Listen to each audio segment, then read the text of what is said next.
Once you've mapped your data and you've scored your risks, you need your board to validate your priorities so that you can get to work.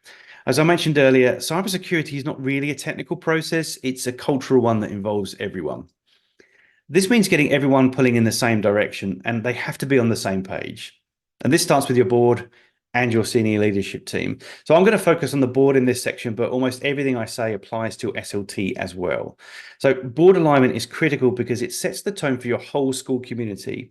It also inspires confidence in the cybersecurity as an investment. And it builds confidence in your SLT to handle a crisis should one happen.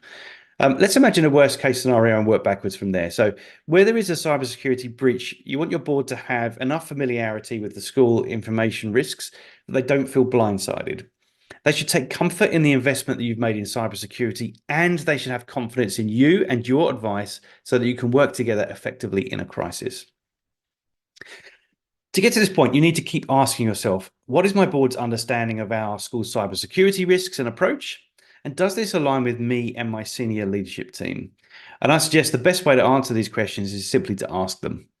So ask your board and your SLT, what are your school's key vulnerabilities in their eyes?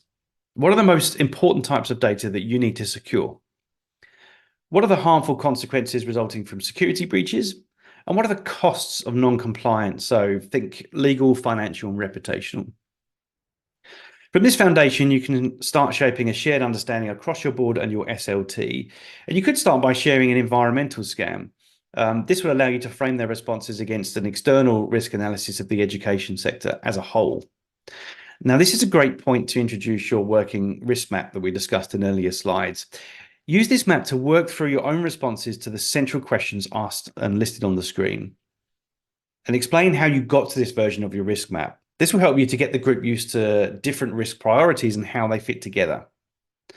And then you can get them used to asking, or you can get them used to working on the highest priorities that we discussed before in the top right-hand corner and working down from that point. It's really important to help the group get comfortable in asking useful questions. And this is essential to build their confidence in the discussion. And also it'll build their confidence in you and your work, something that we call trust capital. Remember, these people are not experts, so you might want to consider bringing in an outside expert or an advisor or even a board member. Now you want to focus on the ongoing board conversation. So I recommend quarterly reporting, but certainly no less than twice a year. Stay out of the weeds and try and focus on your top 5 risks.